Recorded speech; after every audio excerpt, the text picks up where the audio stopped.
You're listening to Bring Me the Axe. I'm Brian White, one half of this morbid equation, and I'm joined by my co-host and brother, Dave White. Hey, Dave, how you doing over there? Thank you for asking. You might recall recently I've been struggling with a bit of existential dread, perhaps due to my news consumption. And so, in order to combat that, I decided I was going to seek out something new.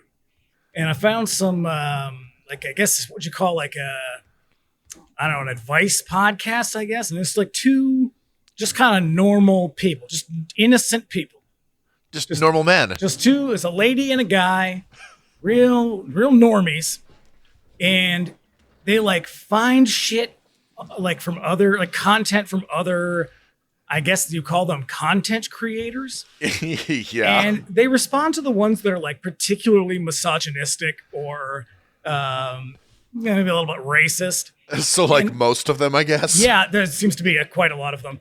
And it seems to me, now I knew sort of abstractly that this world existed, this world of misogynistic young men who are they actually fit the description of misogyny.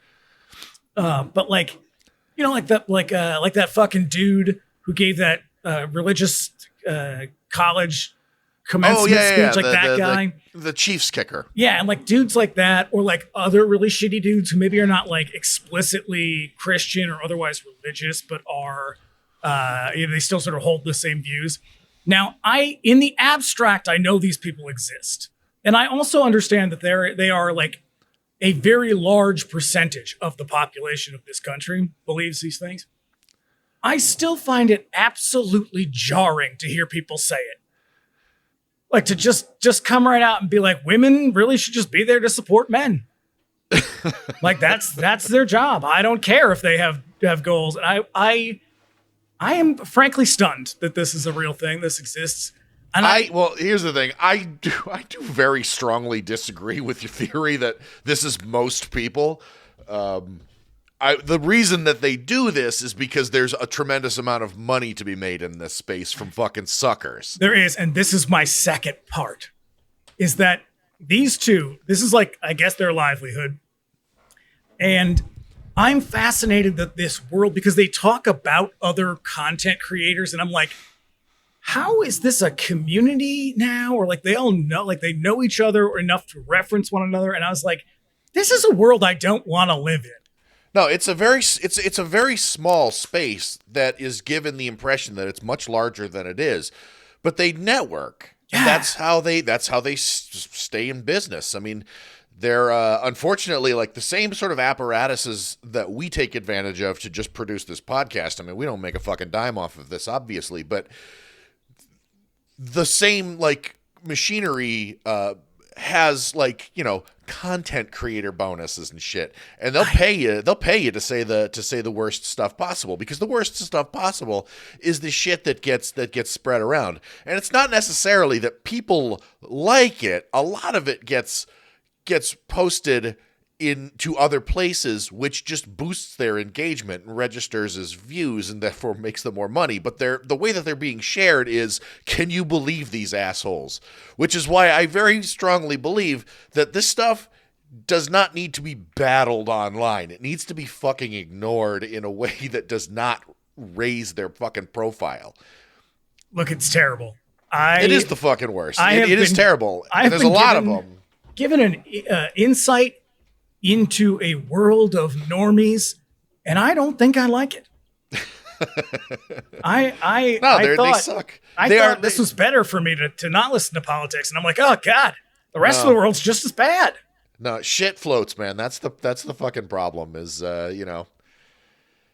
if you have the kind of if you are an amoral type, and you don't mind just selling yourself on the internet with really terrible takes, man, you can make a lot of fucking money. And that's what most of it. That's what most of it is. If I had it in me to be evil, I think I could do it. But you know what? I don't. No. You know what you need to do? What's that? You need to volunteer to be a scare actor, because that's where the good shit's at. I don't like people being near me, right? Yeah, I had 1,500 people near me last night at my That's very disgusting. first night You on the hunt. absolutely have COVID right now. It was a good fucking time. I had a lot of fun. There's some photos of me before and after. I hadn't really put my costume on fully, but if you check our Instagram stories in the recent past, you'll see pictures of me, and I go into it looking very, very chipper and excited, and I come out the other side utterly fucking wrecked. It was 5 hours of me in character. And I'm very high energy, and I after I got done, I was like, I gotta be a little more strategic about this if I'm going to keep up this kind of energy. Now you jump out and scare people, and you're like, taxes are due in April, and you can get an extension, but they're probably harder than you think, so don't wait. No, my character is a bit of a little bit of Vincent Price, a little bit of Mark Hamill's The Joker, and a lot of Evil Ed meets Peter Vincent in Fright Night. Okay. So there's a lot of screeching. A lot of screeching. Okay. I did go quite a bit. So yeah, it was fun. His dinner is in the oven and all that. Yeah. Except my whole thing is I'm going to eat all of these people, and then what happens is occasionally like a small group will come through, like a couple or maybe like 4 or 5 people at once, and like I can go jump out and give them a good scare, and maybe they'll leap to the side and scream or whatever. But then like huge lines of people will sort of like back up at other parts of the attraction and sort of conga line their way through mine, and so for like 5 straight minutes I just have to do like crowd work. It is very, very exhausting. So what's like you're like dealing with hecklers and like oh so yeah, where are you guys from?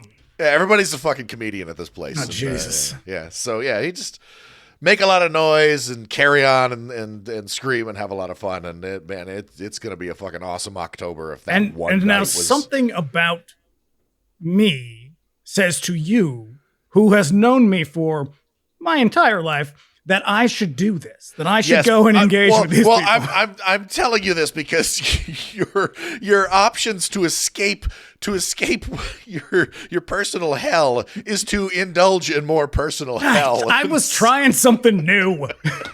So try something truly new is what I'm suggesting. Break out of your bubble and face your demons. Oy. Let's not put this off any longer. I mean, we've just been jabbering on here about recent going-ons, but here's the preamble. We practically grew up in neighborhood video stores, and the steady diet of utter garbage that those shops provided us with continues unabated to this day. And there's no one else I enjoy chopping it up with more about trashy movies than Dave. Just before we get into it, here's a little housekeeping. If you want to keep up with us between episodes, you can also find us on Instagram at Bring Me the Axe Pod.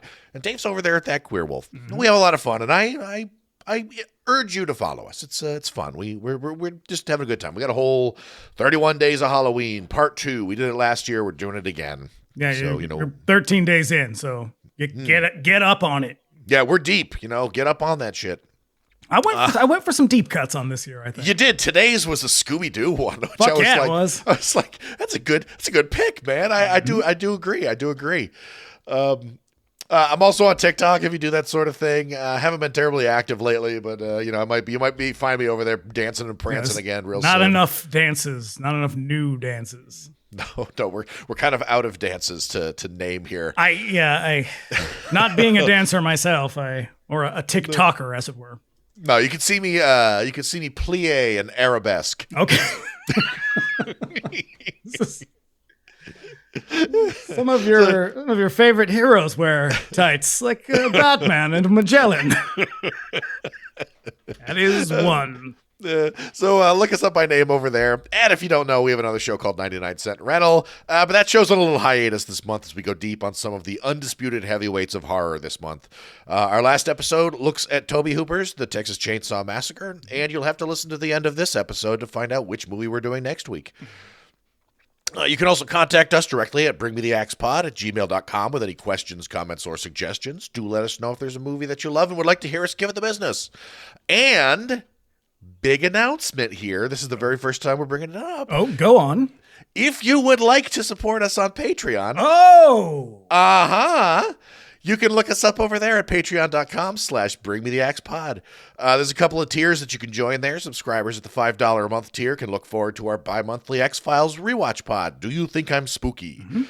As well as my bi-weekly DJ radio show, Radio Free Haddonfield, on the weeks when Do You Think I'm Spooky is off. Yeah, there's going to be some other stuff down the road. Oh yeah, we got plans. There'll be a good deal of just goods and business. With the DJ thing, you can expect a surprising mixtape of everything from rock to disco to punk over there. Once again, that's patreon.com/bringmetheaxepod. It's actually active right now, but we're not actually launching anything until the 31st. That is the official launch date for this thing. So just to get you ready, These X-Files are Do You Think I'm Spooky? Do you think X-Files I'm spooky? rewatch show, where you will listen to me poke holes in supernatural theories. And you will listen to me enthusiastically boost those supernatural theories as though they are real. Supporting conspiracy theories as if they were fact. We could not be any further apart on that. We're a regular Mulder and Scully. Yep. Ew. Lastly, if you like what you hear, you can subscribe to us wherever you get your podcasts. We're on YouTube now. Search us by name and subscribe there if you prefer to consume your podcast that way. And you'll be doing us a favor by leaving us a 5-star review on Apple Podcasts and Spotify. So get to it. Yeah. I saw the number go up a little bit, like in the last week. It was pleasing. It was pleasing to me. Yeah. Sometimes people say real nice things, and that's nice of them. I appreciate that. It warms my heart. Yeah. And if you listen on YouTube, do us a favor, give the episode a like and leave a comment. We do love hearing from you guys. I just want to get all that out of the way right at the top of the show because, boy, have we got an awesome one tonight. Here's a little taste of what we're talking about tonight. The kids of Elm Street don't know it yet, but something is coming to get them. There's something out there, isn't there?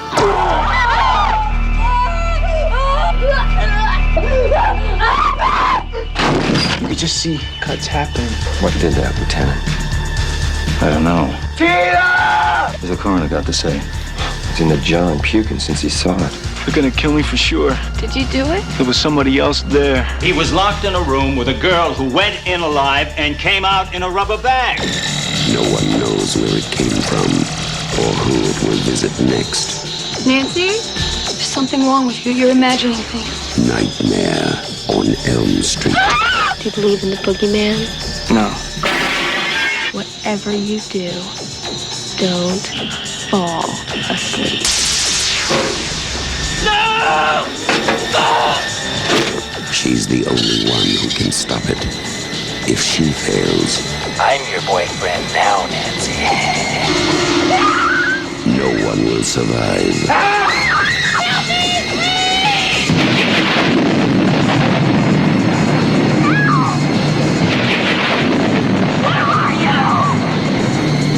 From Wes Craven, director of The Hills Have Eyes and Last House on the Left, a new masterpiece in fantasy terror, Nightmare on Elm Street. Jesus, can you imagine? It is 1984 and you have just seen that trailer. I would say that movie looks like a whole bunch of hot nonsense, and I can't wait to see it. Yeah, Jesus. I mean, it is head and shoulders above what else was happening at the time. And I mean, this movie falls at a point where the slasher was at an all-time low. I think 2 other slasher movies came out this year, which is wild because only 2 years before there's fucking 30 of them. Yeah, well, that was the glut that came before is what did it in. But it's amazing because it comes back with such a punch, and this will be the second of arguably 3 times that Wes Craven revitalizes a genre in a way that feels wholly new and fresh. It's amazing. It's fucking amazing, which is really saying something. And honestly, John Carpenter, we've said it. He's basically, I think it's safe to say, he's our favorite filmmaker. Yes. However, for me, Wes Craven is very close as a second runner-up, simply because the guy was always operating in weird new directions. Last House on the Left comes out, and while I don't necessarily like that movie, it has an undeniable impact on the way that horror movies in the 70s sort of moved from that point on. It's like a real hinge point for horror history. And then this movie comes out at a point where like everybody was like, not another slasher movie. And they turn it out, and then New Line takes a chance on it, and it fucking hits like a bomb. And then he does it again in the 90s with Scream. Like, holy shit. It's a fucking hat trick is what it is. It's nuts. Yeah. He is, he does seem to have a particular knack for, I don't want to say like thinking outside the box, because Scream is as much Kevin Williamson as it is Wes Craven. Yeah, I would say that's a good 50-50 split, because really what the stuff about Scream that makes it very unique is all Kevin Williamson. Yeah. It's the direction that makes it like that makes it work. That's the machinery behind Scream that really kind of puts everything into motion. I think that's probably that's how I would sum up Wes Craven, is that John Carpenter, among the reasons why he's my favorite director, is that he's consistently wildly creative in ways that don't always work, but you have to appreciate what he's done. Whereas Wes Craven knows how to do this one thing really fucking well. Yeah. Like he doesn't take a lot of chances that often, but he does this. He's the one director out of all of them who didn't seem to be constantly trying to sort of escape the gravity of horror. Yeah. I mean, like, he did want to make the 90s, that one movie. There are times like when he does kind of try to take a step outside, but just like with one foot, with like Serpent and the Rainbow. It was sold as a horror movie. It was sold off the back of Wes Craven's success with The Nightmare on Elm Street, but it's not exactly the horror movie that it was sold as. No. And then in the 90s, he does some kind of wonky stuff. Yeah, music of the heart. Yeah, nothing horrifying about that one except the box office. But he's always got one foot back in the genre, and he seems to enjoy doing it. Whereas like Romero was always like, I wanted to make regular movies, but I kind of got stuck with this. And John Carpenter is like, I just wanted to make Westerns. It's like, shut up, John Carpenter. You're not good at Westerns. So, yeah, it's wild. I appreciate the fact that he wasn't always trying to shake this shit off, He also seems like the kind of guy who pretty consistently had fun with what he was doing. Yeah. Like he is, in all the interviews you read, like especially towards the later part of his life, he would always say like, horror has been really good to me, and I always had fun. Like it was always, some of it sucked and some of it didn't, and some of it did really well and a lot of it didn't. And we always tried to have a really good time, and most of the time we did. And I think that is such a contrast from last week when we watched Texas Chainsaw, which is like the sort of ultimate bad experience movie. Yeah. Whereas this movie was the exact opposite of that. Everybody had a pretty great time working on this movie. They didn't have any expectations, and it blew that out of the water. So I know. Because it's a $2 million budget. They made like $60 million. Yeah. Yeah. So I got a little note about that, because that's impressive in a way that is truly remarkable. So shall we want to do some facts here? Yes. All right. So the year was 1984, year of our Lord. Here are some other movies released in 1984. Chud was released in 1984. I do like that one. I do like that one as well. We should do that one at some point.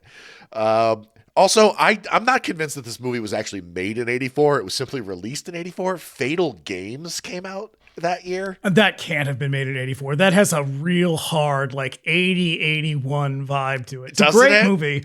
And by great movie, I mean sort of transphobic and also pretty offensive, but fun nonetheless. Yeah. Also in 84, Friday the 13th, The Final Chapter, which, as we all know, was the last movie that they made in that series. Mm-hmm. Quite famously, yeah. Quite famously. And after that, we got Night of the Comet. Love that movie. It's a pretty good movie. And rounding it out, Silent Night, Deadly Night. One of like 3 slasher movies released this year. Yep. Also love that movie. Yep. Do listen to our Silent Night, Deadly Night episode. Don't wait for Christmas. Nope. You don't have to. Why wait for Christmas? God damn it. I'm watching Christmas movies on Hallmark all weekend. Yep. So our cast and crew, as we mentioned, the director is Wes Craven, who we discussed at length in our episode about Scream. But if you missed it, I urge you to go back and listen to that one. It's great. Our guests are wonderful. I am more than happy to bring you up to speed, however. He began his career in New York as an English professor before souring on academics and moving over to make porn. He was ultimately tasked with directing a horror movie, and that's how we got Last House on the Left, a movie that ostensibly changed everything for horror in the 1970s until Halloween came along. Even though Last House on the Left, it's real mean. A real mean film. If you haven't seen it, you probably don't need to. You know, the one part about that movie that really does kind of like live in the shadow of its meanness is all of the zany bullshit with Martin Cove. The cop stuff. I know he's in it. Where they're like, it's like him and like another cop, and they're like, they're just never where they need to be, and they're always late, and the cars are breaking down. They're always jumping up and down on their hats and stuff. I haven't seen it in a very long time. I find it very disturbing. You don't got to go watch it. Just take my word for it. Yeah, even though he was coming into this production off the back of The Hills Have Eyes and Swamp Thing, A Nightmare on Elm Street is ostensibly the movie that made him a household name in the horror game. Yeah, I mean, those two movies were, Hills Have Eyes is like notoriously disastrous. It's not a very good movie. I think it's pretty good. And I also like Swamp Thing, so don't you have nothing bad to say about it. Swamp Thing's a terrible movie, but I think it was it is a terrible movie. It was they expected something that like nobody wanted to do, and so they didn't. And what you end up with is like a comic book movie, sort of, in which your hero is Ray Wise. For some reason. Yeah. They were like, fuck it. He's going to be wearing an all over suit. Like, it's one of those movies where you can tell fucking nobody wanted to make this movie. It's kind of like, did you see the Rob Zombie Monsters movie? Oh, no. Yes, it's not quite as transparent as that, but it's pretty obvious that like everyone is like, let's just get this shit over with. I know.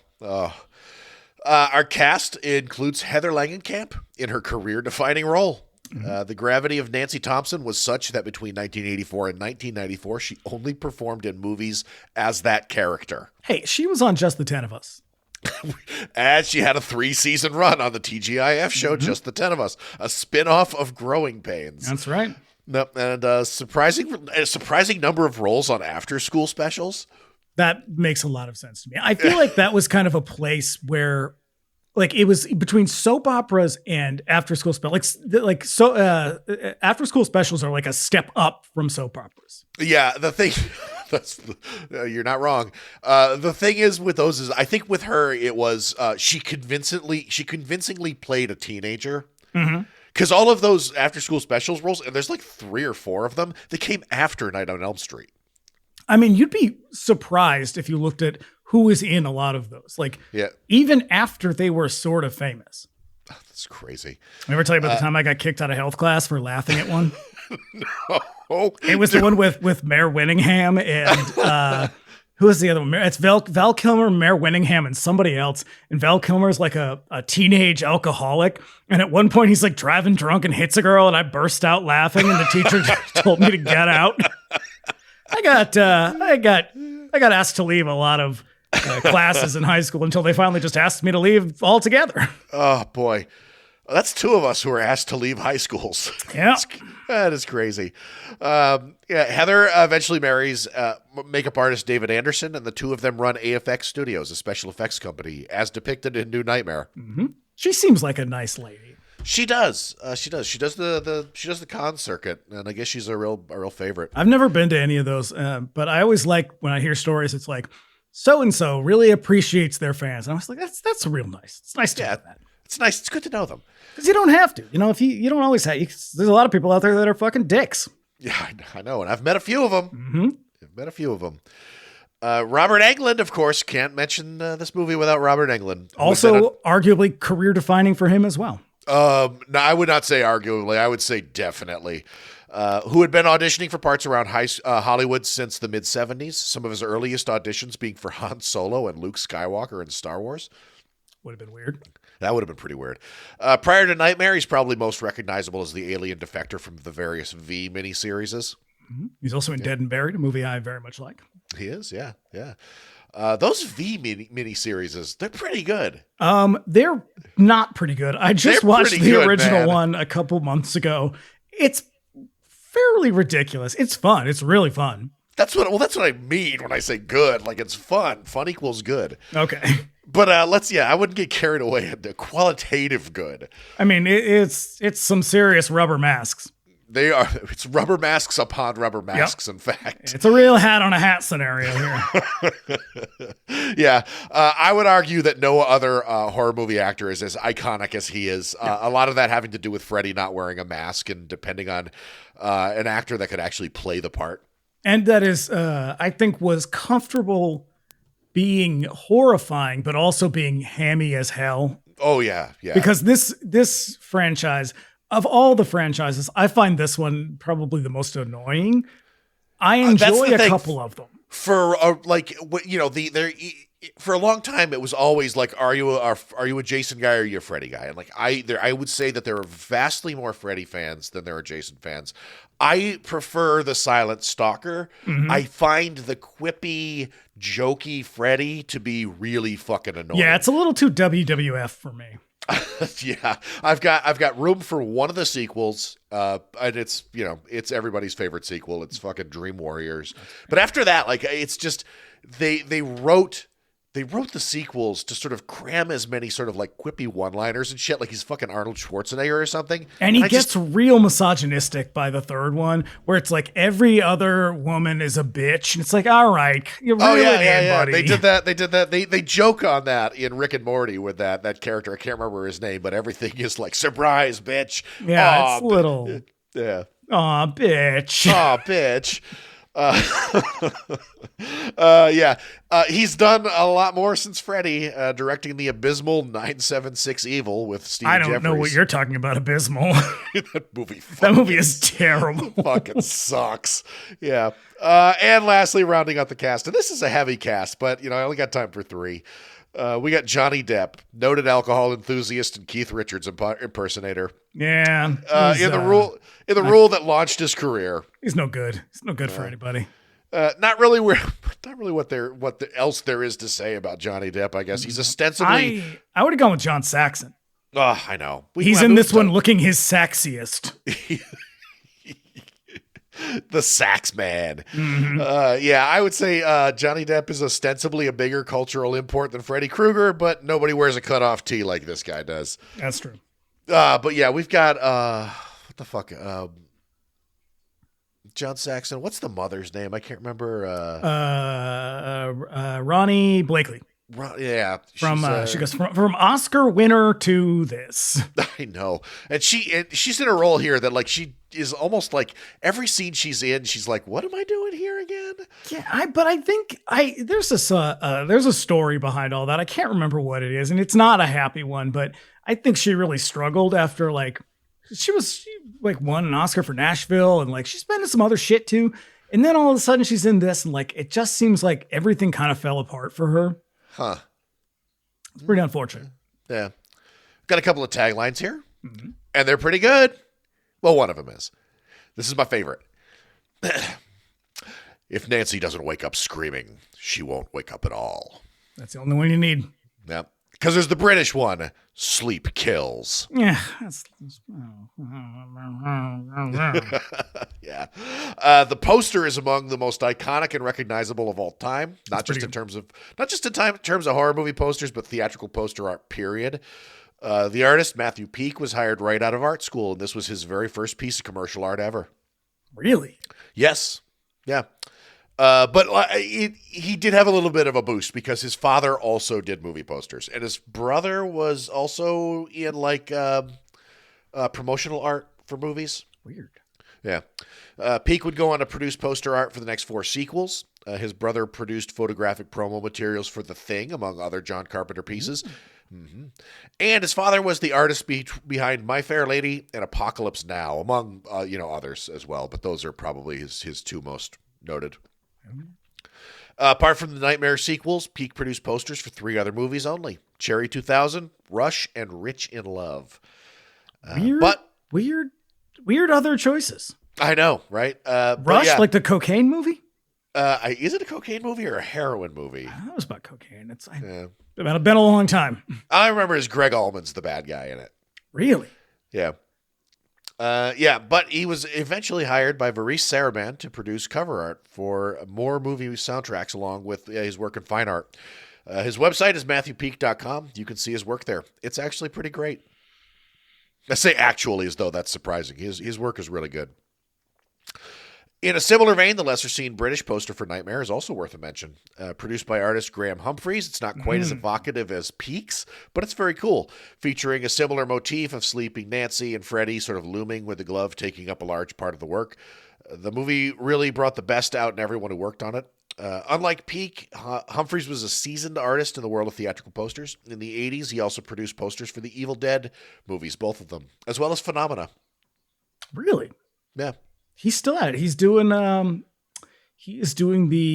the cover art for that new Rob Zombie line from Waxwork. Oh yeah, that's he's doing really all that good art stuff. And the art's really cool. Yeah. So Craven stated in interviews that a part of the inspiration for this story came from a series of articles he read in the LA Times about Hmong refugees in Los Angeles. Those are people who were running from basically the Khmer Rouge, for Pol Pot's regime. They landed in Los Angeles, and they were dying in their sleep for reasons nobody could understand. Now, to be clear, there was really only about 5 instances of this. Let's see. Between what I had read, so it's a larger. If you spread it out into the larger studies they did, I think they covered people from like war-torn. I don't know if it's just Southeast Asia, Eastern Asia. People like Vietnam, Laos, Cambodia. Right. Because I want to kind of like dovetail into this because I always thought that this was sort of apocryphal or like an urban legend, right? But it turns out that there were actually CDC studies about this, which is what you're talking about. So I guess in his case, it was just a handful. But the larger studies studied refugees in the United States from Laos, Cambodia, and Vietnam. And among them, across like 10 years, across 2 years, there were 10 deaths. And then I think in the next couple of years, they're like spread across the next 5 years, there's another like 5 or 6 deaths. Which is like a negligible number. But it's still very weird.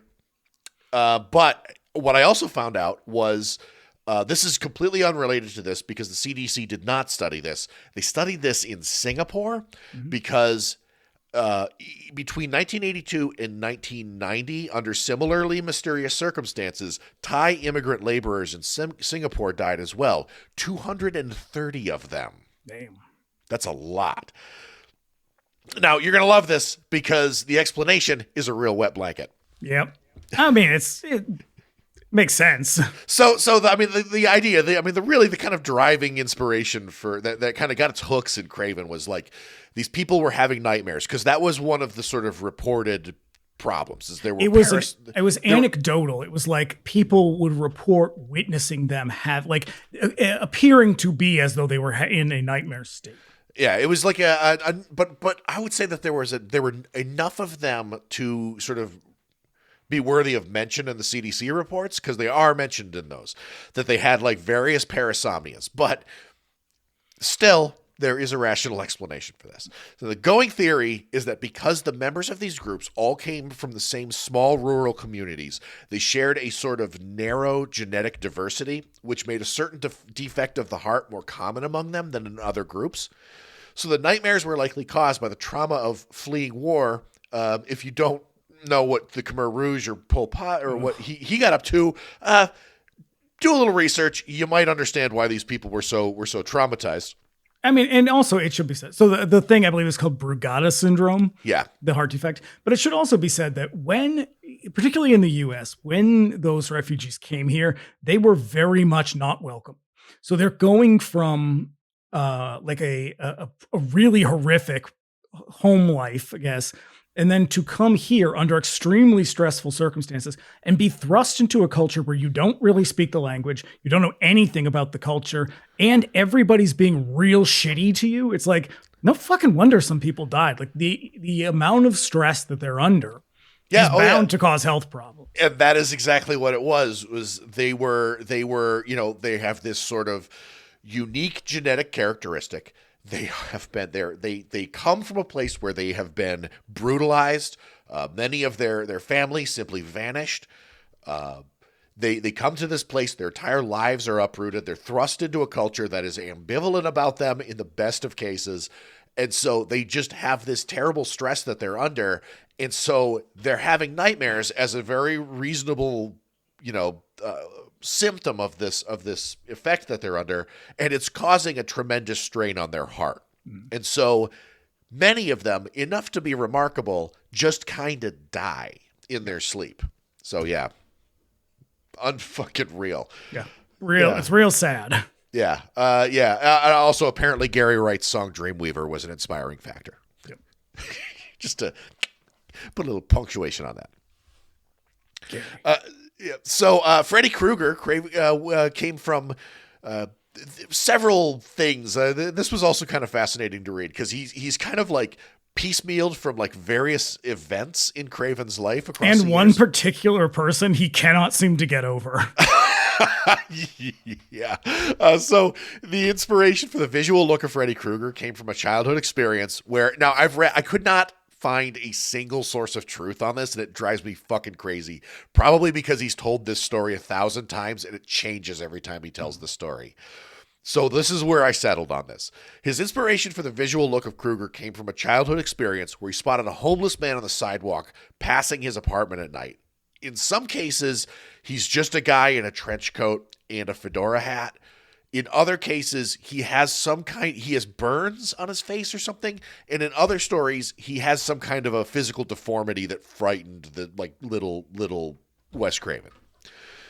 So realizing that he was being watched, the man reportedly turned to return little Wesley's stare that forced him back from the window. When he went to look again, the guy was still there, just staring at him. Yeah. Fucking get him. Get him, homeless guy. Yeah. And there's some real like cheesy shit that I'm not even going to mention because it just fucks up the story. It's really dumb and probably completely untrue. The first draft of Krueger portrayed him as a child molester, the worst thing that Craven could think of. But according to the lore, he was persuaded against it as a satanic panic daycare sex abuse scandal that predates not the McMartin one. But that's the one that was happening at the time. No, it was. Oh, I had the name, but it was 83. That one started, I think, in 82 or 83, but it went on for like 2 years. Because he wrote this story. The original script came out. He wrote this in 81. In 81. This was something, I can't remember what, I should have wrote it down, but it's not the McMartin story. But when it was probably, because there was a shitload of them before that, obviously. Because if anyone doesn't know, the Satanic Panic preschool thing kind of destroyed everyone's lives for everyone who was involved. It's a really appalling horrific, heinous thing. The detail that I remember, I can't remember the fucking name of it, obviously, but the one detail from that story, because I did read about it, that really bummed me out was 36 people were indicted. Yep. All of them were found guilty, and 34 of their convictions were overturned, but like 12 years after they were convicted, and 2 of them didn't because they were murdered in prison. Yep. And it ruined their lives. Like by that point, it doesn't fucking matter if their conviction is overturned. It's like when people are like, vaccines cause autism. It's like all we heard was the first time when someone said it. We didn't hear the retraction 5 years later when they were like, no, it doesn't. Sorry, we lied. Yeah. It's kind of like that, where it's like all they know is that you were in jail for 12 years or whatever, and it destroys their lives. But yeah, it was this this kind of not pandemic, but it was a phenomenon across the country. It was an epidemic. Yeah, for sure. And I mean, I guess kind of was a little bit pandemic because it reached into Canada and other parts of the world. But yeah, I think when this one was coming out, the McMartin one, which is probably the biggest one, even though it was not a satanic case, I don't Yes, it was. It absolutely but it didn't start out as one. No, but it involved Dracula and people being flushed down the toilet and the guy dancing around with a pumpkin on his head. Like normal daycare stuff. Yeah, so by the time that was the big one when this one finally came out. And I mean, I think in the remake they do put that back in. It's sort of implied in this one. Yeah, kind of. But like they took it out. I don't think they could, you didn't need to say it. If you say child killer, That's the reason people kill children. That's enough, yeah. Unfortunately, like that's just the way it is. I think in the Jackie Earle Haley one, it's a little bit more explicit. Yeah, which is weird because it's like the third time he's played a pedophile.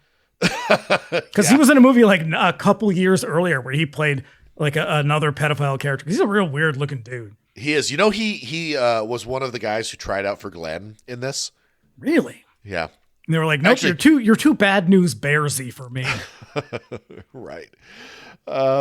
So yeah, the name Freddy Krueger was apparently the name of his childhood bully. Recycled a bit from the name of David Hess's character in Last House on the Left, Krug. The other male accomplice is named Fred in that movie. Yep. Like, damn, man, let it go. Fred Krueger must have been I'm not going to say that. Ayo. Oh, I'm not going to say that. Zing. He must have been a horror for Wes Craven. Yeah, it does seem to have left quite an impression on him. I was reading a thing about Robert Englund, how because there was all this stuff about how they sort of conceptualized the character, the sort of character design. Then I was reading about how Robert Englund decided, because originally the way that Craven had envisioned this guy was that he was supposed to be more like, like a Jason Voorhees, like a hulking beast of a person. Yeah, it's kind of the trajectory of this character is kind of hard to track, simply because he had 3 years to write this story, and it evolved over time, which is why I think it's such a strong product in the end, is because he just kept revising it. Because the early versions of Freddy Krueger really sound kind of stupid. And really bland, like just sort of. He had a sickle for a weapon, because he was like, well, they've all got their own sort of signature weapons, so I got to come up with that. And he eventually does in a fucking way that really changes everything. But up to this point, he's like, yeah, we'll give him a sickle, and he'll be like a big silent stalker, like Jason Voorhees and Michael Myers and shit. And it sounds like Robert Englund had a lot to do with kind of refining the character, because I guess every time they would try to do tests with people, like I think Kane Hodder was one of the. He was one of the early guys to turn. And it just it just didn't work. Either the visual didn't match the script or what they really had in mind, and they couldn't get it. And I think Robert Englund was sort of like, let me try something a little bit different on you. And so he decides he wants to. Based on the costume, because I think they had already kind of had the outfit kind of figured out. I think that was one of the earliest things, is they, except for the hat, I think the sweater changes color once, but really the kind of look of Freddy Krueger is kind of down pat from version 1. So he does his sort of I think a hat had a lot to do with it. He does a kind of Jimmy Cagney from all of his gangster movies, the way that he would sort of stand with one hip kind of cocked a little bit. And he's a little bit hunched forward all the time. Just the way he would kind of play these punchy characters. Yeah. And then the other reason for why he stands the way that he stands is that the glove made one side of him heavier. And so he just sort of literally leaned into it and let the glove hang lower. So he's always kind of cocked to one side and a little bit tilted forward with the hat down. So he's got this weird swagger to him that really is sort of incongruous with the disgusting creature that he is. Yeah. I have a fairly screen accurate replica of that glove, and it weighs a fucking ton. Yeah, because it's all metal. Yeah, it's it's all copper pipe, and the knives, they're heavier than you think, man. Yeah, so I thought it was pretty interesting that he sort of let the whole the outfit sort of finish off the character. Originally, the sweater I think was red and yellow. It was red and yellow because because there were parts in the story whenever Freddy is disguised, there's always a little bit of the sweater in it, right down to the car at the end, and he got that from fucking Plastic Man, because whenever Plastic Man would turn into something, it was always red and yellow like his costume. Okay, strange choice. Yeah, Speaking of the hat.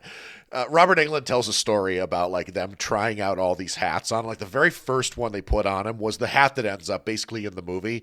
But they're like, no, we got to try all these other ones. And they're putting pork pie hats on them and flat caps and all these jaunty little hats, like a top hat and shit. I hope one of them's a beret. And the whole time he's just like, apparently he saw himself like in shadow with the hat on, and he was like, holy shit, that's the hat. But the other guys, like the producer and Wes Craven, were like, no, we must try others. He's like, guys, really, these are fucking stupid. Look at this thing. And he puts it on, and they're like, yeah, I guess you're right. The rest of them make you look like Mr. Peanut. Yeah. Yeah. Yeah, and when it comes to the claws, the reason that Craven eventually came to that is some story about how he was doing a lot of studies about fear, and one of the things that he found was that people are afraid of being torn up by animal claws, and I'm like, that's very specific. I guess it's a very primal fear. I feel like maybe they're extrapolating a little bit, perhaps, because the fear, I think, would just be being attacked by an animal, and as it happens, that is how an animal would most likely attack you. Yeah. But apparently what sealed the deal is his cat just sort of did that thing when it stretches and its fucking claws come out, and he was like, oh yeah, okay, that's what I'm gonna do. And I guess when you see a big animal, you usually look and think, oh my God. that thing will tear me to pieces. Mm-hmm. And lastly, before we get out of this Freddy Krueger phase, do you know he's only in the movie for 7 minutes? And a bunch of it isn't even him. Yeah. Crazy. Yeah. So this movie was budgeted at $1.8 million. Its box office was $57 million. And it's not exactly comparable, but that is approaching Friday the 13th box office. The original, that is. Yep. By comparison, Friday the 13th Part 4 came out the same year, made on a budget of a little over $2 million, and it took in $30 million, which is far from a failure. Obviously, it resulted in a Part 5 when it even was supposed to be the last one. But slashers were, as we mentioned, particularly dead in the water at this time, having peaked in 1982, oversaturated the theater market with terrible density of crap. Yeah. But this was a shot in the arm. But what's really weird is it doesn't quite take immediately. Nope. And actually, on that point, I went looking for reviews of this movie, contemporary reviews from when it came out, which I think was November 84. Yeah. And there were very few of them. It wasn't until a year later. Well, yeah, because it got kind of a limited release because New Line was struggling hard. Yep. And they ended up with the burden of having to also distribute it. And so they struggled because it was a struggle just to get this movie made. This was like a Hail Mary play for them because it was either this movie is a success or we're done. And Lucky for them. Yeah. And did you know Disney was the first studio to show interest in this? I thought that was kind of wild. I was, because everybody else in town was including a lot of actors that they showed this to, were like, what the fuck is this movie? And Universal even sent him this really shitty letter that I guess he eventually had framed for his office. And it's not, this is to paraphrase it, but it was sorry guy, nobody liked your script here, but if you make the movie, let us know and we might be interested in picking up the negative, meaning that they'd gladly cut a shitty deal with Craven to distribute the movie and make all the money without having to front any of the production cost. Yeah, which means they actually probably did like the movie. Yeah. I mean, I get it. This movie is a fucking mess. It's a little, and it's also, I'm sure a lot of people looked at the script and went, this is going to be really expensive to produce, and it wasn't. I mean, at this point, what was it? I think My Bloody Valentine came out a couple of years earlier at a budget of $2 million, which was a lot for a slasher movie at the time. Mm-hmm. This is bare bones shit. And it sounds like they didn't really struggle in the same way that Toby Hooper did with his comparably much smaller budget, but I think they had really creative people on this. Yeah, because even with the fantastical dream elements of this movie, it's a special effects movie through and through. Mm-hmm. But yeah, they really made the most of it, and obviously it did. This is the movie that pulled New Line out of the red and sort of turned them into a thing. And eventually they become the house that Freddy built, is what everybody calls it. Whenever I see the New Line logo, the first thing I think of is the Nightmare on Elm Street. Yeah, that and John Waters. that and John Waters. Yeah. Because right. The reviews for this were also not good. Oh, God damn it. I mean, I suppose I can understand why. It's a deeply flawed movie. I will tell you what they were, and we don't really need to go through them. They're all pretty much the same. Is most of the critics that I saw were like, well, it's fine. Like if you like horror movies, you'll probably like this horror movie. It's fine. And I think that why I found that interesting kind of comes down to my overall feelings on this. We'll get to at the end, but is that I think this is more than any other at the time. This is a uniquely teenage movie. Yeah. I mean, this is a movie that focuses on them, but also this is a movie that for maybe the first time, at least in slashers, it involves adults. Like there was but and the parents all suck in this movie. So it really ups that ante. So before it was sort of like you have to solve this problem without adults because teenagers' worlds are often, or at least they feel as though they are sort of void of adults. Adults are there in that sort of peanut sense that they're there, but they don't really have much of a role, except in this one they do, but they're either making things worse or they're gaslighting them and putting them in more danger. And I think in addition to the idea that this person is stalking them in their dreams and is going to kill them, the other fear, which is also sort of a primal fear, is that you will go to an adult to ask for help and they won't help you. And they won't believe you. Yeah. Because that is a big part of this story, is that they are constantly, or at least Nancy is constantly trying to tell every adult around her that something is wrong. And even the ones who know what she's talking about still treat her like she's crazy. To their credit, though, what she is telling them is there's a man in my dreams who is murdering my friends. I probably would be like, well, I think we should go to a doctor. Yeah. And they do. And they do. They do that. But, oh, yeah. I mean, do you have any others? Because I just got one last note before we get into the meat. Nah, that's pretty much it. All right. This one just stuck out to me. It's a detail that I thought was very funny. So up to this point, according to Heather Langenkamp, the only other horror movie she'd ever seen was Burnt Offerings. Yes. And she was like, I'm going to be in Burnt Offerings too. And you're like, no, you're not, but it's going to make about as much sense. Yeah.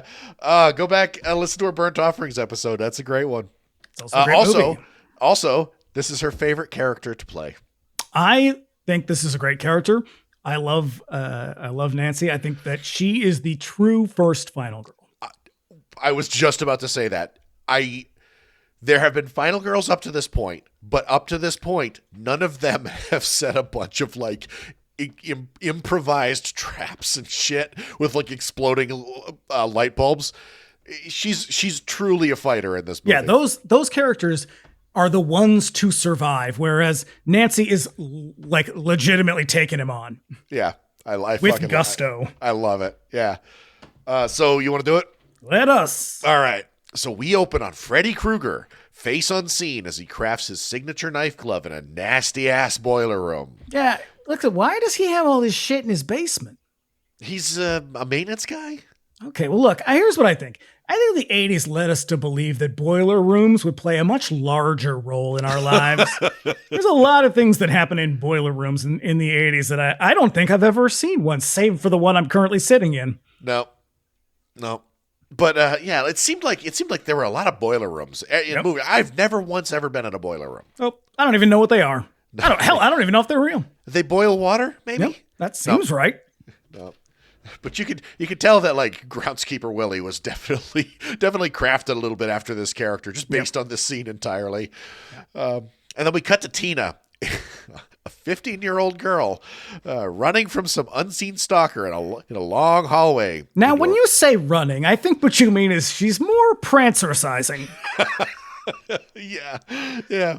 She's sort of like tippy toeing down the hallway. Yep. Well, it's wet and she's in her bare feet. She doesn't want to slip. You got to be careful. I get it. I'd do the same thing. Yeah. So, she's running from some unseen stalker in a long hallway where there's a lamb for some reason. Because she is the lamb to the slaughter. Oh, shit. Yeah. All right. Oh, I think Wes Craven, you genius. Yep. Into a rusty boiler room. We can hear the disembodied voice of her stalker.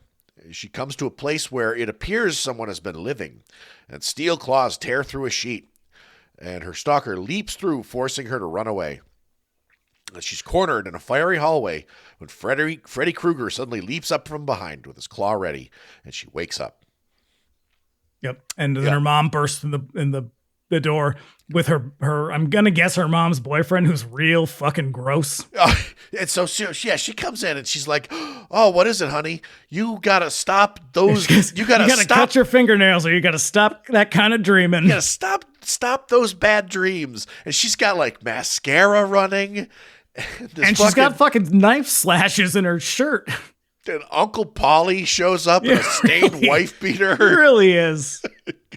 He's like Uncle Polly from Amityville 2. Yeah, just slops into the scene. He's like, "Hey, babe, you're coming back to the sack." I'm like, what is happening? If anyone ever said that to me, I'd be like, "Get out of my house right now."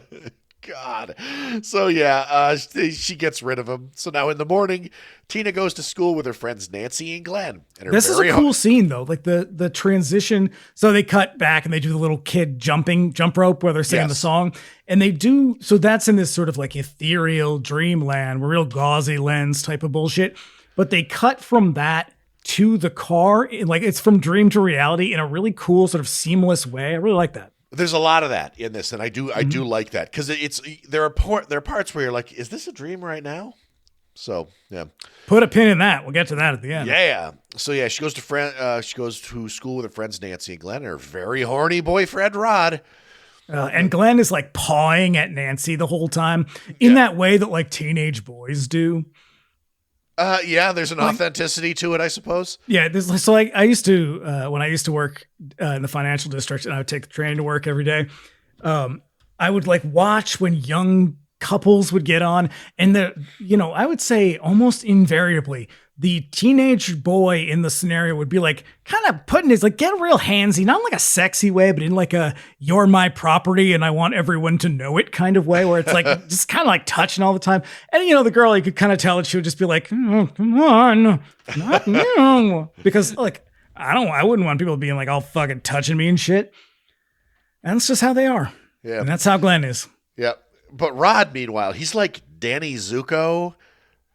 He's got like a whole like T-Birds grease thing going on. But he also feels like kind of like domestic violence Danny Zuko. Yeah. I don't get this character at all, but he's doing his best. Yeah, he feels of all the characters, he feels the most inauthentic. Yeah. Because I will say there is Nancy and Glenn have a real sort of like They cast them well because they do look like teenagers. Yes. Rod does not. No, Rod looks like he's in his 30s. Rod looks like the guy who used to go to the high school who still shows up after he graduated. Yeah, because they all get younger and he gets older and they say the same. I don't know the fucking. All right. Yeah, that guy. Yeah. But I would say also part of Rod's problem is that guy's not a particularly good actor. This movie, the cast is split between some pretty decent acting and some not so great acting. Yeah. And he falls into the not so great category. Right. Tina and Nancy both seem to have had nightmares last night, but they don't really go into detail about it. Obviously, we saw Tina's nightmare. That night, Tina's mom takes off, just leaving her by herself, so Nancy and Glenn stay with her. Yep. And this is where he plays the sound effects tape. Yeah. And it's like, doesn't his mom hear all the shit in the room before he clicks play? Yeah, because there's like an abrupt stop to the radio, and then they put this tape on that's just like airplanes, and then like dogfight airplanes, and then car crashes, and then street battles, and then My Lai massacre. My question is, why does Rod? He says he gets it from Rod. Why does Rod have a tape of airport sound effects? Because he's real sleazy. Like that's the takeaway. Yeah, he's like Victimone from Fast Times, where you can just get anything from him. Nice. Yeah. He plays a tape of airplane noises since he supposedly lives out by the airport with his or rather his cousin does, and that's what he's doing. He's supposed to be staying with his cousin. And Glenn is also wearing like a real nice Nike sweater vest. Oh yeah, he's got some khakis and some topsiders. Yeah, this movie is like 40% sweaters. Nancy describes her dream from last night about a guy in a red and green sweater with knives for nails, dragging them across things to make a terrible noise. It gets Glenn's attention, and Tina tells her that they dreamt about the same guy. And yeah, Nancy's real casual about like all of this. She's just kind of like, it's probably nothing. Don't worry about it. There is some weird shit. Like there are a lot of underreactions to things. I'm going to point one out a little later on that still blows my mind. A noise in the backyard draws them all out. Glenn goes to investigate, and the moment is tense, but he finds nothing and turns back. Now, Rod suddenly jumps out and tackles him, signals that he might have also had the same dream about Freddy, then takes Tina into the house for a little noisy 80s teenage sexy time. And you probably wouldn't even notice any of it because you're paying too much attention to the fact that Rod's shirt is unbuttoned to the navel for some reason. At that point, why even bother? It was the style at the time. Yeah, right. Tie an onion to your belt. That's true. Yeah, give me 5 Bs for a quarter. So when they're done and everybody's sleeping, Tina is awoken by the sound of someone tossing stones at the window. While Nancy sleeps, the wall above her slowly stretches, forming around the shape of Freddy looming over her. I feel like Tina is sort of like she's giving us her best PJ Souls in Halloween. Yeah, I can see that. Amanda Wyss is pretty good in this. Yeah. I mean, she also doesn't really come across as a teenager exactly. No, she was 23 at the time of the production. But she's good, so I'll give it to her. Yeah, because she's looking for my approval. I believe this is the same year that she did Better Off Dead, and all I can think of is Beth. Okay, yeah. It's a shame that someone would throw away a perfectly good white boy like that. Yeah. Also, the shots of Freddy like pressing through the wall, I love to death. So cool. But I think that's another way that you can tell that they did this movie on the cheap, but the guy doing special effects is really very creative and very talented. Yeah. But also the sort of construction of the set is super weird because like, I can't tell what's the wall and what's the ceiling. I mean, it turns out it's all wall, but it has this weird, the perspective is fucked up in a way. Well, this is the rotating room, isn't it? No, the room that Tina is in is the rotating room. Yeah. Oh, right. Yeah. This is Nancy. Yeah. So like an idiot, Tina goes out to investigate in the backyard. You do. Yeah. She walks out into the alley behind her house and finds Freddy there, seen mostly in silhouette. But we get glimpses of his badly burned face for the first time. He stretches his arms out to the side and they extend to the ends of the alley as he laughs. And they're just held up by fishing pole wire. Yeah, and you can kind of tell. There are some cheap effects in this that... Yeah, this is the one. This is sort of an iconic moment, and I think it kind of looks like shit. I like it, but it looks like shit. I like it, but yeah, it's a little silly. But yeah, also his claws are scraping and sparking against a metal plate to one side. Apparently, they would hook the glove up to a car battery to do that. It's also the sound. Sometimes it's the sound of scraping under the side of a metal chair. Huh. Because it's like it has a little bit of like reverb on it for some reason because of the contours of the chair. Oh yeah. So he chases her. His face shown for the first time as she ends up running away from him, but somehow running into him at the opposite end of the alley. Chases her back into the yard, leaping out from behind a tree and gleefully chopping his own fingers off before he tackles her and they struggle. That part is real stupid. There's a lot of that in this movie that I think kind of undermines the sort of ultimate legacy of Freddy. There's a lot of his like scare is he'll jump out and be like, ah, and that's kind of the end of it. And it sucks because he looks pretty good in this one. Like the makeup is really cool looking. And he does come across at certain points as frightening, or at least as sort of menacing and intimidating. But then he really undermines all of it when he's just like, yeah, da, da, da, da, da, da. And he kind of serves a zinger. Right. Like even in the moment where he chases Tina like down the alleyway, he's got this like weird like gait as he runs and he's like waving his arms over. Yeah. You know what he looks like? It reminded me of when Warwick Davis runs in Leprechaun. He kind of runs like that. Like, yeah. It's very odd. It's campy looking in a way that I don't think they intended, which I guess is what makes it campy. Yeah. Back in the waking world, she's freaking out on the bed. Rod wakes up, jumps awake, It pulls the blanket off the bed in time for 4 slashes to appear out of nowhere on her abdomen. Then he gets decked in the face with Tina. I love that part. She's lifted up and then like swings over wildly, just like knocks him over because she's just like flailing wildly. Her death scene, this is a really brutal scene. It is. It's remarkable, man. Like, and this is like 10 minutes into the movie. Like they really want to hit you hard from the outset. They just dump you right into this one. I was surprised because I have maybe been a couple years since I've watched this, and I forgot, like, they really just dump you right into the action. Yep. She's thrown against the wall, and she's pulled up the wall and across the ceiling before flopping dead on the bed, splattering Ron with blood. With like a ton of blood. Tons of blood. There's so much blood in this movie, and I love it. And this is the room that they also use in Breakin' 2. In Breakin' 2. They used it also in something else, and I am blanking on that. I shouldn't have mentioned it. But yeah, like once they built this, there were a couple of productions that were like, "Hey, you mind if we jump in here?" Yeah, because they were like, "There's no fucking way I'm going to make you a rotating room and not use it every chance we get." Yeah, famously, I would have shot the whole movie in there. Famously in Breakin' 2, that scene where it's the scene where Turbo dances on the ceiling. Yep. It's a fucking awesome scene. I love it to death. Say what you want about that movie. The dancing is amazing in that movie. That movie is terrible. It's pretty bad, yeah, but it's got a great soundtrack. It does. Nancy and Glenn force their way into the room, finding the window open and Rod gone. The place is just fucking covered in blood. Now, at the police station, Detective John Saxon gets the rundown of what happened. I love that her parents' names are Marge and Donald. Yeah. Murder weapons appeared to be a razor, but no weapon was found at the scene. Turns out that he's Nancy's father, and she's waiting in his office with her mother. And they talk so there's something I kind of noticed about the parents. So the parents' relationship, obviously they are divorced. They are really shitty to one another.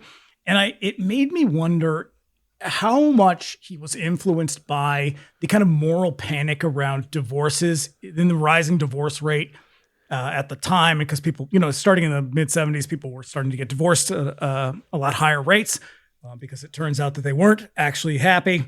And I wondered a little bit, like, because it's borders on cartoonish how bad their relationship is. Like, they're just like sniping at one another. Yeah, because eventually what we're going to find out is all these parents are fucked up because of what they did. Yep. But like, yeah, it is, they are on each other's ass.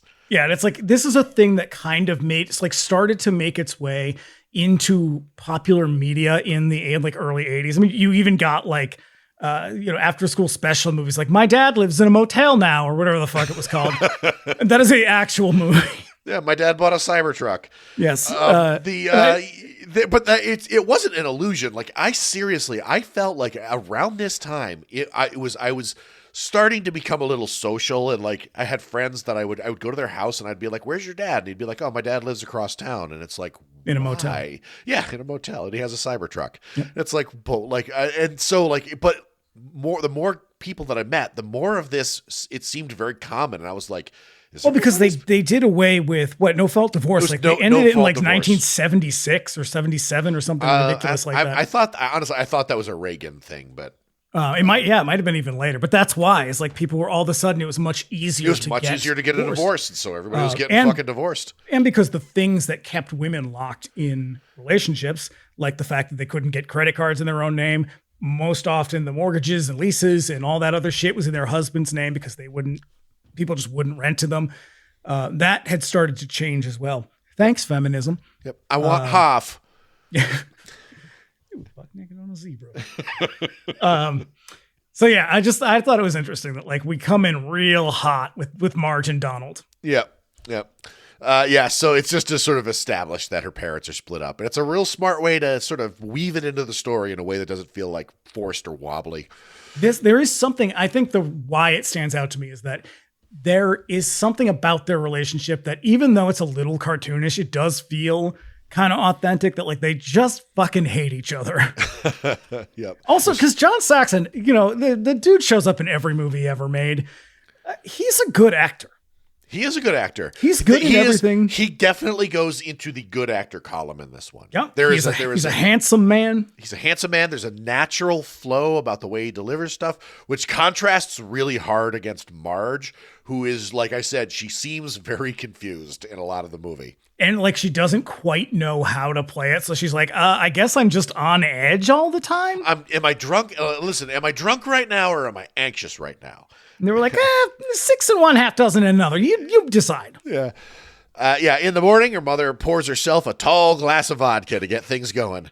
And Nancy heads off to school. On the way, she's suddenly jumped from the bushes by Rod, who wants her to know that he didn't kill Tina. And look, Rod, just a free tip. Hot tip, Rod. If you don't want to scare a lady in the morning, don't jump out of the bushes and grab her and put your hand over her mouth. I know. You could have just been like, hey, Nancy. Hey, Nancy, it's me. I'm Rod. I'm over here. Yeah. You didn't have to grab her and fucking throw your hand over her mouth and drag her into the bushes. Like a goddamn rapist. Yeah, like you're definitely not selling the I didn't kill my girlfriend bit here. Yeah. If I'm not sure whether or not you're going to kill me in this moment, then I don't believe you. Yeah. It turns out that the cops were tailing Nancy, and Detective John Saxon jumps in with his gun drawn. And one of my favorite moments, she goes, Daddy, you used me. Yeah. Rod runs, but he's caught by the cops. Yeah. So at school, Nancy struggles to stay awake as her teacher, played by Lynn Shay. Yeah, we get our obligatory Lynn Shay cameo. She's, I think, Robert Shay's sister. Yep. Yeah. She leads the class. Nancy's attention is suddenly drawn to the hallway where Tina calls to her from the inside of a body bag. So this is probably my favorite part of the movie. It might be one of my favorite parts of any slasher movie. It's very spooky. It's real creepy, and it's because so she's in it's a mostly opaque bag. Yeah, it's a translucent bag.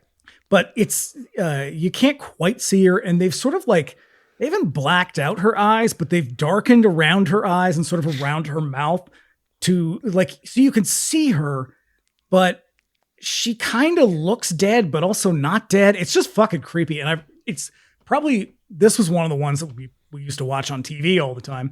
And this is a really early memory, is this particular moment, because it is so unsettling. Yeah. Yeah. And then you just see her being dragged down the hall in this sort of giant streak of blood. Uh-huh. So Nancy looks away to the student who's reciting Shakespeare at the head of the class and then looks back to find only a huge puddle of blood. I also love how his voice starts to drop and change to a whisper. I was just about to say that, because that's another contributing factor to what makes this scene so cool is when he gets first up there, he's a guy who has to read in front of the class. But then when we kind of switch over to the dream, he's kind of zombie-like. He's just staring ahead. His voice has dropped, and he's talking about bad dreams. Yeah, it's like the tone of his voice is very Tears in Rain moment. It's deeper and it's very monotone. Yeah, and weirdly profound. This could have gone over the edge so easily, but it holds together. It's really great. No, so when Nancy goes out into the hall, she sees the body bag on the floor and a long trail of blood. Then the body bag is lifted by unseen hands and dragged away. Nancy chases it and runs into a student wearing a red and green sweater. She trips and falls over the hall pass lesbian, who looks an awful lot like Jan from Grease. That is our second Grease reference. I know. Looking back, she sees the student now has Freddy's glove. It's no running in the hall. So Nancy follows the blood to the boiler room. Yep. Boiler room heavy. Yep, from Tina's dream. They're really getting their money's worth on that boiler room set. Freddy waits for her there, lifting his sweater and cutting himself across the abdomen, exposing green blood and maggots underneath. So he was supposed to be a silent character, and I'm glad that he wasn't, because he's not physically imposing, so that wouldn't really work to their benefit, but he's also a little too giggly. That's the thing is you there's definitely a way to make these scenes work, but the fact that he's check it out, and then he slices himself up, oh boy. I mean, it gets way, way worse, as the franchise unwinds, but even in this one, he's a little a little over the top, I guess. You're right. Yeah. There's nothing imposing about him. And then if you add that in, it's okay, he's not scary at all. So he chases her around, cornering her like Tina, but she burns her arm on a nearby pipe to wake herself up. And she does. She wakes up screaming in terror in class. And somehow you ever fall asleep in class? No. I used to fall asleep in class all the time, and I'm pretty sure more than once I have woken up like that. No, a friend of mine used to fall asleep at work, but she would prop herself up in her chair in a way and would sort of cross her arms low over the table. I assume to sort of support herself, and then she would put her sunglasses on, and it just looked like she was sitting at her desk. And where did she work? I cannot say. Okay. But yeah, Was this that place in Exeter that was like downstairs? No. This was probably my first like truly professional job was at this place. Yeah. She really took advantage of a permissive system. Hey, God bless her. I think it's brilliant what she did because she did it several times, and I thought it was wonderful. Everybody listening, if you can screw your boss over, if you don't like them and you can screw them over and take them for all they're worth, I say do it. I'm gonna agree with you there. Steal time, guys. Steal as much time as you can. It's free. It's yours. I mean, unless it's like a small business, then don't take it. I mean, be judicious. But if you like work at Walmart or something, yeah, you should be stealing shit every shift. That is the official position of this podcast. Shoplift all you want. If your pockets are not full, you are failing as an employee. Mm-hmm. Yeah. Nancy wakes up screaming in terror, and somehow she has a burn mark on her arm. Have you ever had that? Have you ever had that experience in a dream? Woke up screaming? No, where you feel pain. I don't think so. I mean, I've had dreams where I've woken up screaming, but I've not had any like. I have also. My whole life I've had like real kind of like a constant running theme of like weird parasomnias. Like I have a lot of trauma over in this corner. Very intense. Listener, for the first 12 years of my life, I only had nightmares when I slept. And but yeah, like after I have also had like I experience pain sometimes. Like I wake up and I will feel a tingling, like there is an actual sort of nervous response. I got some shit going on, but you know, it comes out in my dreams. I've also woken up screaming, but it sounds more like it doesn't sound like screaming when I actually wake up. It sounds a little ridiculous. On with the show. So Nancy goes to see Rod in jail, and he describes the same dream they've all been having. But he's being a real jerk about it. My note says, Rod, Nancy's trying to help you, and you're just being a cunt. All the way, through and through. Yep. Then she goes home and takes a real sleepy bath. Yeah, remember that? You remember bath pillows? No. I was never a bath. Taker. I wasn't either, but I remember Mom had one, and I didn't remember that until I saw this. I thought you were like, oh shit, yeah. And I was like, that is some 80s shit. And then I happened to be away from home currently, and the place that I am at, I walked into the bathroom, and there's a fucking bath pillow in there. I get the feeling that the person who owns that place takes a bath real seriously, you know? I would guess. I would guess so based on the array of candles. See? Yeah. So, she's also reciting the famous Freddy Krueger nursery rhyme, which apparently was created by Amanda Wiss's boyfriend. Mm-hmm. Yeah. So as she drifts off to sleep, 4 blades rise out of the water between her legs. It's an extremely provocative image. Yeah. It's one of the reasons why it's like there are several shots of this movie that are like iconic. They put them on T-shirts and shit. This is one of them. And obviously, when we watch a lot of these movies, we talk about the misogyny, and for some reason, this doesn't feel sexist or misogynistic. It just feels extremely menacing. Yeah, that's the thing. I was going to say, there's nothing really male gazy about that. But it is obviously a sexual, there's a sort of sexual implication in there somewhere. Yeah, at the same time, it's also a little silly. Oh, yeah. But it culminates in a really cool scene. Oh, yeah. And so, her mom, wakes her up, and because he's about to strike, and then her mom wakes her up, and he goes back underwater. But then she drifts back off to sleep, and she's suddenly pulled underwater into a dark abyss, which freaks me the fuck out every time I see it. And she's just in a little tank. I thought it was it's like a swimming pool or something. It's like a little bit smaller than like a in-ground swimming pool. It's just that all the walls are blacked out. crazy. So you can't tell how big it is. That's like an irrational fear of mine, is like falling under ice. I feel like drowning is probably a rational fear. It's not necessarily that, because I can swim. It's that you're underwater and the only way out is this little fucking hole that you might not be able to make it to. You know, that's the part that really gets me, is that. That's why I just stay away from the ice. Stay away from the water. Yeah, I have walked out on the river down in Exeter to test fate. Okay, well, that's on you. I'm still here, motherfuckers. Can't kill me. Since Nancy suddenly surfaces all on her own, and her mother struggles to get the door open. She's doing it with the fucking coat hanger in the lock. Old Faithful. Yep, that's some real 80s shit. When she breaks in, she finds Nancy fine, trying to reassure her that it's all good. Yeah, Nancy, you cannot be screaming like a fucking banshee 1 minute and then be like, nope, sorry, just fell asleep in the bath. Just casually drying her hair. And then she looks at herself and goes, oh, God, I look 20 years old. Right. There's some really great lines in this. She is 20 years old in this movie. Yep. Once she's gone, mother, that is, Nancy rifles through the medicine cabinet, finds some no-dos that's going to help her out.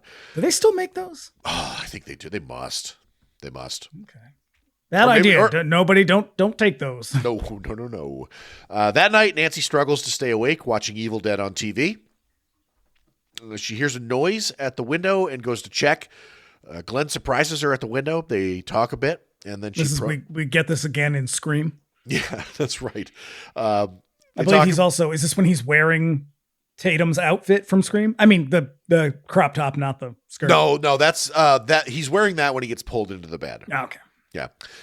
They talk a bit, and then she proposes that he stand guard for her while she goes to sleep. And she actually says that she's going to go and find someone, but the important part is that Glenn watches over her and not screw up. That's right, Glenn. You have one job. One fucking job, and you fail twice at it. Yep. Nancy leaves her house at night, walking down the street a ways. Now, here's my question, though. How can Glenn be in her dream if he's supposed to be watching her? Oh, that's just some Nightmare on Elm Street shit. Okay. Because this is like, these are little seeds that they're going to use eventually in part 3. Right. So she hears a sound and asks if he's still watching her. He jumps out from behind a tree and confirms that he's still there. She goes to the police station, watches through the window, seeing Freddy enter the jail, approaching Rod. Yeah, this is where Charles Bernstein's score fucking rips. Oh my God, I can't believe we didn't mention the soundtrack for this movie. It's so good. Yeah, it's super good. All the themes in it are perfect. They're spooky, they're dreamy. The first 3 scores for these movies are really awesome. He really understood the assignment for this. It's so good. Yeah. But yeah, I mean, it's basically just the score from The Entity, but it's fine. I mean, better used in this movie. Mm-hmm. Freddy steps through the bars as if they're not even there, and what is a pretty good special effect for a low-budget horror movie in 1984. When she looks back, calling out to Glenn, she finds nothing but Tina in her body bag, insects crawling out of her mouth, and a writhing pile of snakes at her feet. And she makes her way along the building, calling to Glenn, and then Freddy jumps out, chasing her around. She makes it back to her house and runs up the stairs, but her feet sink into the gooey surface of the steps in her dream. Yeah, it's pancake batter. Pancake batter. As Freddy smashes through the window on the door, letting himself into the house. Back in her room, she finds Glenn just asleep in the chair. You son of a bitch. Mother, you had one job. I have 38 jobs, Mon. So while she tries to assure herself it's just a dream, Freddy smashes through the mirror on her door, and they struggle on the bed while Glenn sleeps soundly in the chair next to her. When her alarm wakes her up, she gives Glenn hell for falling asleep. Then they run over to the police station to check on Rod. While they argue with the desk sergeant, the bedding on Rod's jail bed wads itself up, climbing up the wall and wrapping itself around the bars above. Then it wraps itself around Rod's neck. And Nancy argues with her dad to go check on Rod, and he relents. When they get there, they find him hanging. So then we just cut to Rod's funeral. And look, I don't want to speak ill, but Rod's parents look real low end. And the priest is like, he who lives by the sword will die by the sword. I'm like, Jesus. So take it down a notch, guy. It's a funeral. So, At Rod's funeral, Nancy tells her parents that the real killer is Freddy, describing it in a way that clearly disturbs them. Yeah, she describes him thusly. He wears a weird hat and a red and green sweater, real dirty. And I thought, that's very judgy. It also sounds like you're describing a homeless person. Yeah. So, which in a way you are. Yeah. Nancy's mom takes her to a sleep study lab to have her checked out. I love that Nancy's mom's just fucking ripping butts in the hospital lab. I'm glad that you used that phrase. Ripping butts is a real New England phrase. Yep. They hook her up to a machine and she falls asleep. Her mom asks the doctor what dreams are, and he's basically a huge shrug of the shoulders. Which, to be honest, I think if you asked any sleep specialist what dreams are, that's basically what they would do. They'd be like, I don't fucking know. There are thoughts on what they are, and I have done the reading a little bit on it, enough to know that it's what they believe dreams are is what happens when you go to sleep is your brain kind of decompresses your day, your memories, and all of the associated feelings and sort of sensory input. But also half of your brain is like shut down. Yeah, but it's what it's doing is it's committing these things to your long-term memory, and a kind of side effect of this is that you sort of re-experience all of that stimulus again, but like in a really kind of just jumbled way. That's how you end up with a homeless guy in your dreams. Real dirty, like with a weird hat. Mm-hmm. Yep. So, as they watch, the machinery goes nuts. Nancy has a wild nightmare. Oh wait, she also says he even has his name written in it. Oh yeah, well, I'm not even there yet. Because when they wake her up, they find that she has a bad cut on her arm. Being way less amazed than they should be, she produces a ratty hat from under the covers that definitely wasn't there before, claiming that she pulled Freddy's hat off in the dream. And she's also got a white streak in her hair now, which is fucking rad. Cool. It looks so cool. But yes, this is the part that I'm like, will nothing amaze these people? Even has, what is he, 5 years old? Why does she write his name in his hat? In case he loses it, somebody could be like, yes, I should return this to that weird guy who lives in the boiler room. Yep. And then you'd be like, well, which boiler room? There's plenty of them. So many boiler rooms I can't just go from boiler room to boiler room. Oh, boy. Yeah, so at home, Nancy pounds coffee, insisting that the dreams are real, and demonstrates that the hat belongs to Freddy because, like you said, the name is written inside the hat. Mom tells her that Freddy can't get to her, but she doesn't elaborate. So now later, Glenn explains the Balinese technique of dream control, which honestly I don't really follow. But when you don't need to, it's not real. No, the important part. Well, there is something to it. I mean, dream control is a real thing that you can do, and there are techniques and processes that you can follow to do that. That's hypnagogic dreaming. It's not really dreaming. It's not the thing where you put the shit in your hands and then drop them when you fall asleep. It's you can do this. You can do this. There are means of doing it. It's documented. You can fucking look it up. But the important thing, the takeaway from here is that they had a thing. She asks him, like, what happens if they made a monster in their dreams? And he's like, well, they just turn their back on it and take its power away. So just remember. Put a pin in that one too, I guess. Oh, I hate that ending so much, but let's just, we'll get there. This is when she says she's reading like some kind of manual. She's got some real Paladin Press anarchist cookbook shit in her hands. And then she says, I'm into survival. Which is a great line. I do love that. At home, she finds her mother has put bars on all the windows. And this is my favorite line in the entire movie. When she walks up and sees the house with the bars on the windows, she goes, oh, gross. Yep. I've been to that house. When I was in Pasadena, I went out there. As part of my little Halloween tour, I also stopped by the Thompson residence. It's much smaller than I was expecting it to be. And apparently people stop there all the time, and the owner is kind of bummed about it. Well, I'd be annoyed. Shouldn't have bought the Nightmare on Elm Street house. By contrast, the people who own the Strode residence are much cooler about it. Mom, drunk of course, takes her to the cellar to explain what's going on. Now listen, everybody, if anyone ever says, I want to tell you a story, but first you have to come down into the cellar with me, don't go. No, because that is a murder basement like 90% of the time. Nothing good is going, even if she just wants to tell you a story, it's not a story you want to hear. From out of the heater, she pulls a package and explains that Fred Krueger was a child killer who took 20 children, which makes it hard for me to believe that none of these teens know who he is. This is perfect teenage urban legend material. Yeah. She also says his kids, which is a line I find weird and creepy. Yeah. Yeah, I've never really thought about that. She also explains that because of a technicality during Freddy's trial, he got off. So they tracked him back to his hideout, doused it in gas, and set it on fire with him inside. Then Hillbilly justice. Yep. Then she produces the glove from the package she pulled out of the heater. Why she kept it, who knows? Yeah, it's a little fetishy. Makes me think that she went in after the fire was over and was like, yes, I think I'll take this home. Like a little keepsake. Nancy then calls Glenn and tells him about Freddy. Once again, she asks for help watching over her while she sleeps. Just like that. Just like the hat, she plans on pulling Freddy out of the dream so they can beat him up or something. So when the time comes, Nancy drags out hidden pots of coffee and calls up Glenn, but his parents hang up on her and leave the phone off the hook. It doesn't matter, though, because Glenn fell asleep. So her phone rings, but all she hears on the other end is Freddy's claws scraping metal. Then she rips the phone out of the wall, and it rings anyway. She picks it up, and Freddy says, "I'm your boyfriend now, Nancy." Yeah, I don't like it. Don't Just like it. It's like I'm your girlfriend now. Yep. It's a nice little compliment. It's a callback, and I don't care for it. And the receiver has a big rubber mouth with a tongue coming out of it. Now, if Freddy's able to call her on the phone, doesn't that imply that she's asleep? Yes. But she's not asleep yet. Or is she? That's the thing, is you start to lose track of it. And that might be I think Wes Craven started to lose track of it too. Because I was going to say that might be by design.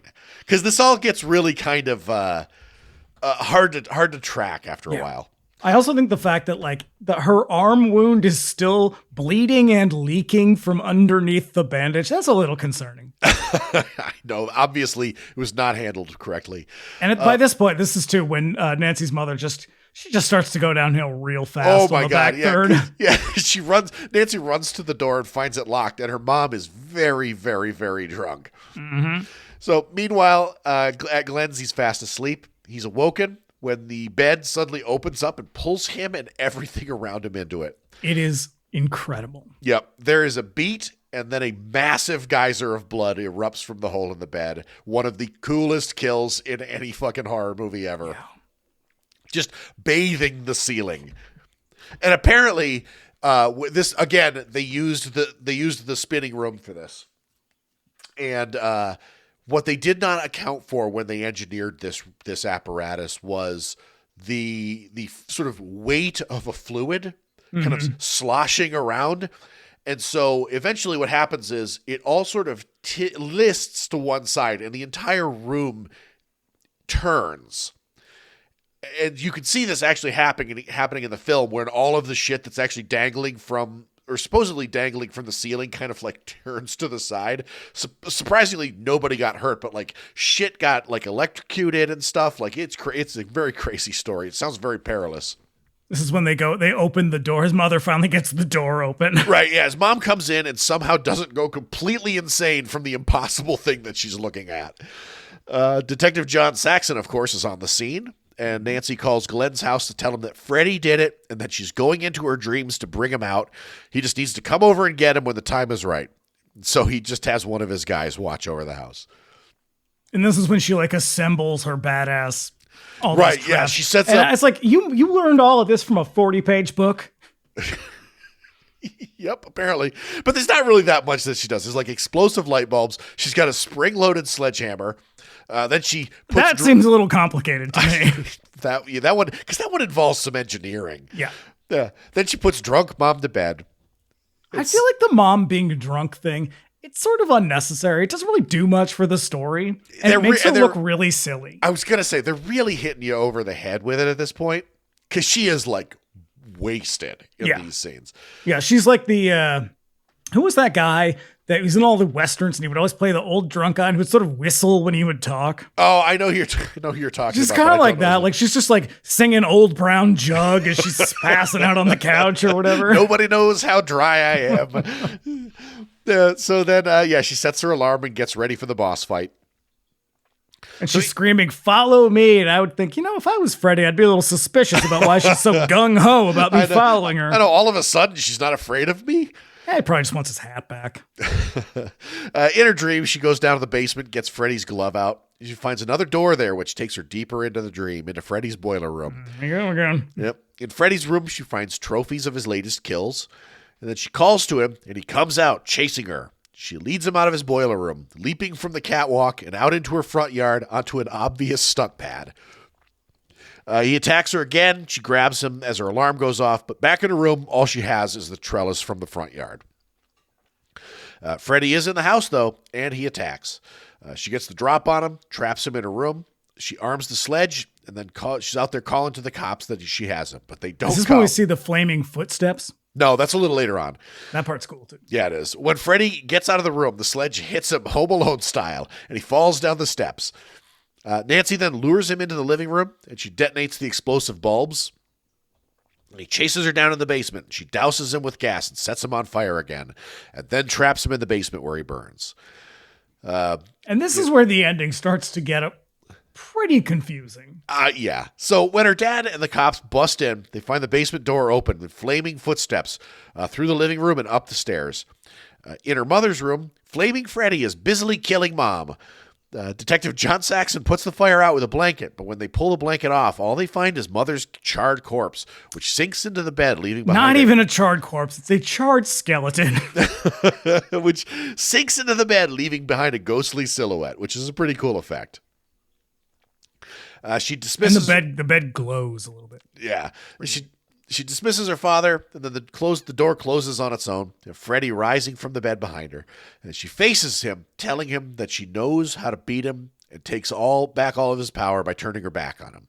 And he lunges at her and vanishes into nothing. Yeah. Now, when she leaves the room, she steps out into the morning, and Mom's alive and pledges to stop drinking and sees Nancy off to school. But everything's all misty, like it's a dream. Also, all of her friends are alive again. They get into Glenn's car, a ragtop which closes around them. The ragtop the color of Freddy's sweater, while her mother happily waves from the porch. Then Freddy's arm suddenly reaches out the window in the door and pulls a blow-up doll effigy of Mom through the window. Drags that Ronnie Blakely dummy through the window. And the little girls skip rope and recite the Freddy rhyme. Then we fade to black and roll credits. So the original ending was just supposed to be them driving off into the fog because Wes Craven wanted to leave it ambiguous as to whether or not the whole thing was just a dream. Yeah. Which, okay, that seems like a little bit of a cop-out, the whole wasn't a dream bullshit. But Bob Shea, what he wanted was ridiculous. He wanted all of them in the car screaming while Freddy drives them away off into the distance. And Wes Craven was like, I am absolutely not doing that. That is really stupid. You know what? He definitely kept that in his back pocket because that's the fucking beginning of Nightmare 2. Yep. And so it's real dumb, but he was like, here's the compromise. We'll let the Ronnie Blakely dummy get sucked through the window. I guess so. It's fine. Yeah. I mean, really, what he wanted everybody to remember, the show was Freddy Krueger. And they wanted that one last scare. And I think that as they were making the movie, despite the fact that the finance people were up his ass the whole time, New Line was very enthusiastic about what they were seeing. And they were like, oh shit, we got a franchise on our hands here. And so... And you think Wes Craven was like, no, you don't. Yes, because they were like, hey, Wes, how about part 2? And he went, hey, no. And they were like, hey, Jack Shoulder, how about it? And he's like, can it be real homophobic? And they're like, sure. And they're like, absolutely. Please. Yep. And so, yeah, that's it. Nightmare on Elm Street, baby. And hey, look, I don't know about you. I think this movie holds up pretty well. I do, too. I am surprised by that simply because... as much as I recognize this movie as a really important entry into horror canon proper, I'm still not terribly enthusiastic about the sort of whole body of it. And so I think the later sequels really, really kind of throw a blanket over something that I should probably be more enthusiastic about, because every time I watch this movie, I'm like, this is a good fucking movie. I don't know why I stay away. I avoid them as much as I do. But really, it's just, if it's not this one and it's not Dream Warriors, I just don't care. They're not very good. Not entirely true, because I also love New Nightmare, but I kind of feel like even though that's a Nightmare on Elm Street movie, it's an entirely different beast. It is, and it feels very, very much of its time in a way that I find like aesthetically unappealing. Oh, it's very 90s in a way that is extremely 90s. But also, I think the thing that I love about New Nightmare is that it is the biggest like hater move ever, where they were like, Wes Craven, come back, make a Nightmare on Elm Street movie. And he's like, can I make it my way? And they're like, sure, I don't care.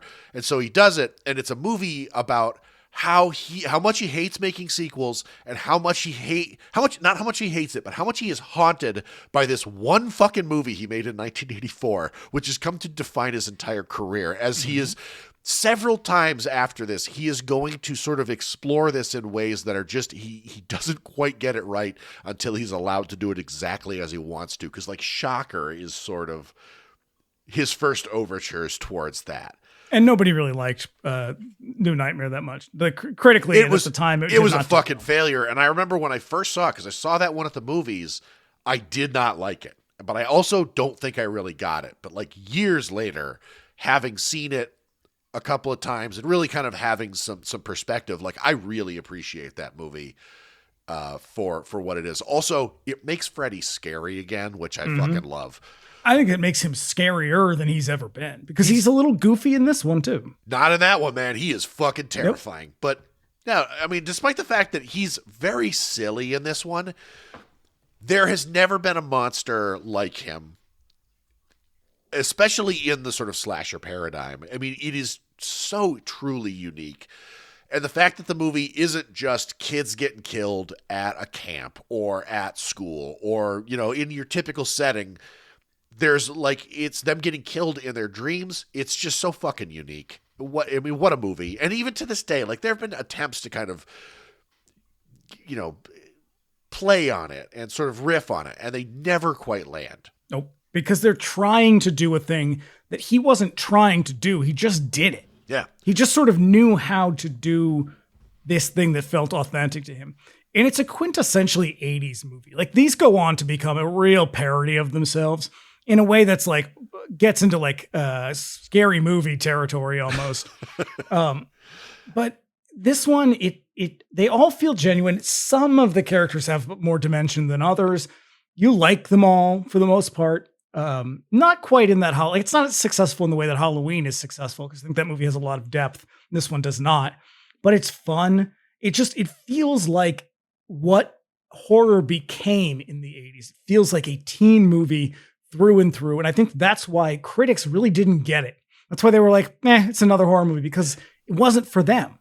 Yeah. You know what? And the thing is like, this is also really right at the beginning of the kind of ascendance of John Hughes, which also all of his movies, again, characteristically 80, perhaps the most 80s movies ever made, centrally focused on teenagers. It also, like, I mean, 84, we've talked about it in other episodes as well, where 84 is kind of a weird moment for American culture, as like a lot of shit is happening at the same time, and it's all pointed at teenagers. Yep. And so, this is, I mean, even the fact like this movie falls apart at the end, like, but you don't even really care. No, it was a great ride up to that moment. Yeah. And like, even though I'm like, it could have been a little more dramatic, and they could have drawn it out a little bit. Like, this movie didn't necessarily have to fucking land at 91 minutes. They could have spared just a few more minutes of drama and tension and stuff, but whatever. It's fine. Everything up to that moment is great. Yeah, I'm into it. I don't much care for the rest of the franchise, and like you, I think that's why I don't think of this one that often. But every time I watch it, I'm like, you know what? That is a fun movie. Yeah. I'm into it. Wes Craven, I love you. 2 thumbs up, Wes Craven. Enthusiastically up. Mm-hmm. Yeah. So with Nightmare on Elm Street out of the way, what is our next significant horror movie to be explored? Next week, we are going to be watching another Tobe Hooper joint, 1982's Poltergeist. Oh, I love that one. I love that movie.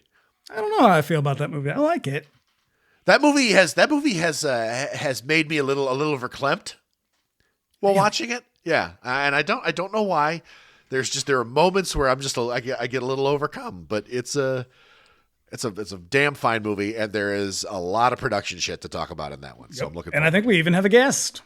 Do we? Yeah, we do. Oh. Ooh, yeah. I better get working on that.